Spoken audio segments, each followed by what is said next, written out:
வெற்றி welcomes you all. அன்பு தமிழ் மக்களுக்கு எனது வணக்கம். கல் தோன்றி மண் தோன்றா காலத்து முன்தோன்றி வாழ்ந்த மூத்த குடி தமிழ்குடி. தமிழன் முதலாக கடலில் மூழ்கி போன குமரி கண்டத்தில் சுமார் 11,000 ஆண்டுகளுக்கு முன்பு, அதாவது பிசி, இயேசு கிறிஸ்து பிறப்பதற்கு முன்பு தோன்றினான். தமிழன் பேசிய மொழி தமிழ்மொழி. குமரி கண்டத்தில் தொடங்கி உலகமெல்லாம் மெல்ல நகரத் தொடங்கினான். இதற்கு பல 1000 கல்வெட்டுகளும் ஓலைச்சுவடிகளும் ஆதாரங்களாக நமக்கு கிடைத்துள்ளன. பஞ்சபூதங்களை ஆதியில் கடவுளாக வணங்கிய தமிழன் பிறகு மெல்ல மெல்ல உருவ வழிபாட்டுக்கு மாறினான். ஆதியில் அவன் வணங்கிய தெய்வம் ஐயனார், ஐயப்பன், கருப்பன், முதரவீரன் போன்ற தெய்வங்களாகும். பின்னர் முருகக் கடவுளை தமிழ் கடவுளாக முழுவதும் ஏற்றுக்கொண்டான். காலங்களோட ஆரியம் உள்ளே புகுந்தது. மற்ற தெய்வங்களும் தோன்றின. திருக்குறள் போன்ற இலக்கியங்கள் கொண்ட ஜாதியில்லா தமிழகம் மெல்ல மெல்ல மக்கள் பரம்பர வழி செய்த தொழிலால் பல ஜாதிகளாக பிரிக்கப்பட்டனர். இதில் ஜாதிகள் எப்படி செய்த தொழிலால் இங்கு வந்தது என்பதை என் கற்பனை கண்கொண்டு படைத்துள்ளேன். இந்த கவிதையை படிப்பதன் மூலம் யாருக்கேனும் மனம் புண்படுமேயானால் நான் எனது உளமாற மன்னிப்பை கேட்டுக்கொள்கிறேன். எந்த ஜாதியும் உயர்ந்த ஜாதி இல்லை, ஜாதியே இல்லை, இல்லவே இல்லை. நன்றி, வணக்கம். என் கவிதையை தொடங்குகிறேன். ஜாதிகள் இல்லை அன்று பாப்பா, ஜாதிகள் இல்லை அன்று பாப்பா, செய்த தொழிலால் வந்ததே பாப்பா. சான்றுகள் 1000 உள்ளதே பாப்பா, சரித்திரம் கவிதையால் சொல்வேன் பாப்பா. ஆதியில் தோன்றின கல்லும் மண்ணும், அதற்கு முன்னால் தோன்றினான் தமிழன். ஆதியில் தோன்றிய குமரி கண்டம், அலைந்து திரிந்தான் ஆடையின்றி. 6 அறிவு கொண்டவன் தமிழன், ஆதியில் பேசிய முதல் மொழி தமிழ்மொழி. ஆதியில் குமரி கண்டம் தோன்றி அதில் அலைந்து திரிந்தான் இங்கும் இங்கும். சேர்ந்து வாழ கூட்டமாய் சென்றான் தமிழன் நல்லிடம் நோக்கி, நல்லிடம் தேடி. பஞ்சபூதம் நிறைந்த உலகில் பறந்து வாழ்ந்தான் 5 நிலங்கள். மருதம், நெய்தல், குறிஞ்சி, பாலை, முல்லை என்று நிலங்களை பிரித்தான். மானங்காக்க இளத்தடை தோளால் மறைத்து காத்தான் ஆடை அணிந்து. மழைநீர் கொண்டு பயிர்களை வளர்த்து மருதம் எந்நிலம் என்று மகிழ்ந்தான். மலையை சார்ந்து வாழ்ந்த கூட்டம் மகிழ்ந்து சொன்னது குறிஞ்சி எந்நிலம். ஆடு மாடுகள் வளர்த்த கூட்டம் ஆழ்ந்து சொன்னது முல்லை எந்நிலம். ஆழ்கடல் அருகில் வாழ்ந்த கூட்டம் அழகுடன் சொன்னது நெய்தல் எந்நிலம். பல நிலங்களை தேடிய கூட்டம் பாலைவனத்தை கண்டதும் நின்றது. நீர்நிலை கொண்ட இடங்களை தேடி நின்றது பாலை எந்நிலம் என்றது.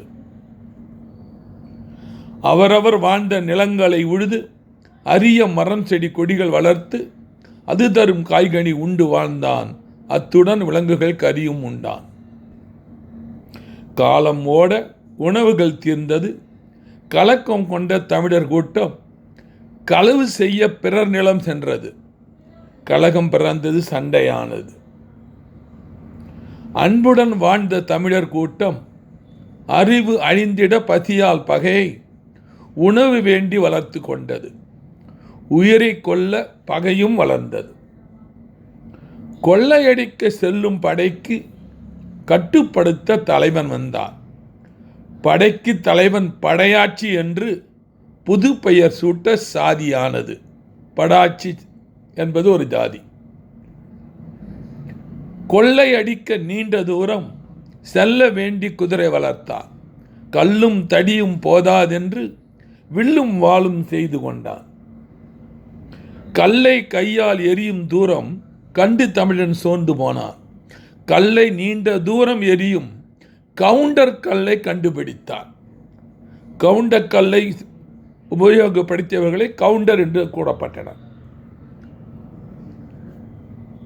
படைக்கு வேண்டி வில்லும் வாளும் பயன்தரும் உணவு வளர்த்திட கலப்பை பள்ளம் எடுக்க மம்மிட்டி கருவிகள் பார்த்து செய்தவன் கொல்லன் ஆனான். ஆடு மாடுகள் வளர்த்து பாலை அனைவரும் புசித்திட கொடுத்தவன் இடையன். ஆடைகள் அனைவரும் உடுத்திட தைத்து அழகு பார்த்தவன் முதலியானான். ஆடைகள் அழுக்காய் போனதால் அவைகளை அழுக்கு நீக்கி கொடுத்தவன் மன்னான். ஆழ தன்னிலம் இல்லா பொருள்களை அலைந்து வந்து கொடுத்தவன் செட்டி. ஓடி உடைத்த உயர்கள் அனைத்தும் ஓய்வு கிடைக்க தென்னை பனைமரம் ஓடி ஏறி கல்லை கொடுத்து ஓய்வு தந்தவன் நாடார் ஆனான். தாடி மீசை தலைமுடியாவும் தாறுமாறாய் வளர்ந்து கிடக்க திருத்தி அழகாய் முகத்தை கொடுத்த தமிழன் தொழிலால் அம்மட்டன் ஆனான். ஓடி உடைத்தோர் வீரர் சோர்வு ஓடிட தென்னை பனைமரம் ஏறி ஒரு மரம் கல்லை கொடுத்து மகிழ்ந்தான். ஒருவன் தமிழன் சானான் ஆனான். ஆடி மாதம் கோவில் அழகு ஆடி பாடி கடவுள் துதித்து அழகு தமிழில் வேதம் ஓதி அனைவரும் போற்ற பூசாரி ஆனான். குழந்தை பெண்கள் அணிகலன் வேண்டி கொண்டு வந்து வெள்ளி தங்கம் குடைத்து உரிக்கு மகிழ அணிகலன் செய்து கொடுத்து மகிழ்ந்தவன் பத்தன். திரைகளில் ஓடி மீன்கள் பிடித்து தினம் தினம் படையில் கொண்டு வந்து தின்ன கொடுத்து மகிழ்ந்த தமிழன் துச்சமாய் உயிரை மதிக்கும் மீனவன்.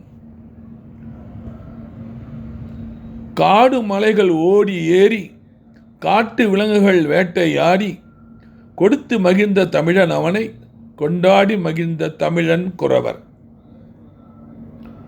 போரில் அல்லது உடல்நலம் குன்றி போன ஆன்மா தமிழன் உடலை பறையை கொட்டி எடுத்து சென்று புதைப்பவன் அல்லது எரிப்பவன் பறையன். அன்பு உள்ளங்களே, என்னுடைய கவிதை மூலம் அப்பொழுது முன்பு பல ஆயிரம் ஆண்டுகளுக்கு முன்பு ஜாதிகள் இல்லை, நம்முடைய ஜாதி ஒன்றே ஒன்றுதான் மனித ஜாதி. செய்த தொழிலால் வழி வழியாக செய்த தொழிலால் அது ஜாதிகளாக மாறின என்பது என்னுடைய கருத்தாகும். நன்றி, வணக்கம். Doctor R Gunasekar.